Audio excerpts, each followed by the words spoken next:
네, 오늘 평양에서 열리는 남북 정상회담을 위해서 이제 곧 문재인 대통령이 청와대를 나설 예정입니다. 북한도 회담을 앞두고 분위기를 띄우는 모습인데요. 먼저 오늘 아침에 조선중앙통신은 문재인 대통령의 평양 방문 소식을 미리 알렸고요. 노동신문은 어제는 6면의 정상회담에 대한 소식을 실었는데 오늘자에서는 1면의 회담 소식이 나왔습니다. 보도국 연결해서 자세한 소식 알아보도록 하겠습니다.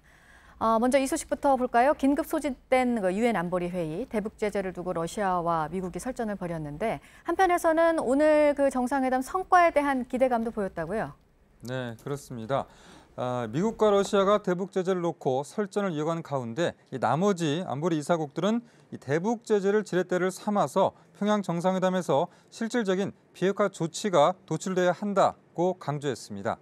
영국과 네덜란드, 스웨덴 등은 북한의 비핵화에 대한 결단을 촉구했고 과거 핵 보유국이었죠. 카자흐스탄은 복잡한 비핵화의 경험이 있다면서 인내심을 갖고 외교적 해법을 찾아야 한다고 조언했습니다.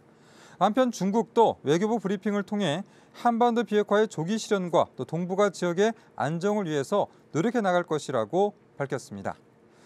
이어서 앞서 말씀해 주셨다시피 방금 들어온 소식 전해드리겠습니다.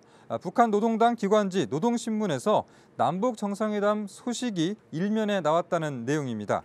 남북 정상회담 소식을 어제 노동신문에선 6면에 다뤘는데 오늘은 1000면을 장식했습니다.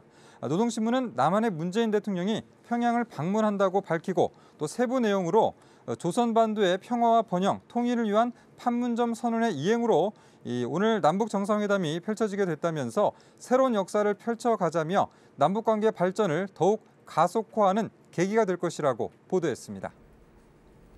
네, 밤사이에 뉴욕 증시가 하락을 했습니다. 어떤 이유가 있었습니까?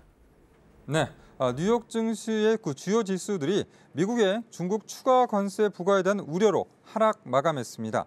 뉴욕 증권거래소에서 다우존스는 0.35% 하락했고 스탠더드 앤드 푸어스 500 지수는 0.56% 내렸습니다. 시장 참가자들은 미국의 중국산 제품 2천억 달러에 대한 관세 부과 여파에 촉각을 곤두세우고 있습니다. 트럼프 대통령은 현지 시간으로 17일 오후에 100억 원에서 장 마감 이후 대중국 관세 관련 방안을 발표할 것이라고 밝혔습니다. 관세율은 애초 알려진 25%보다는 낮은 10%인 것으로 알려졌습니다. 끝으로 벨기에 수도 브뤼셀에서 경찰관이 흉기 공격을 당했다는 소식입니다. 현지 시각 17일 오전에 브뤼셀 막시밀리안 공원에서 한 남성이 흉기로 순찰 중이던 경찰관의 얼굴을 공격했습니다. 범인은 근처에 있던 다른 경찰관이 쏜 총을 맞고 체포됐습니다.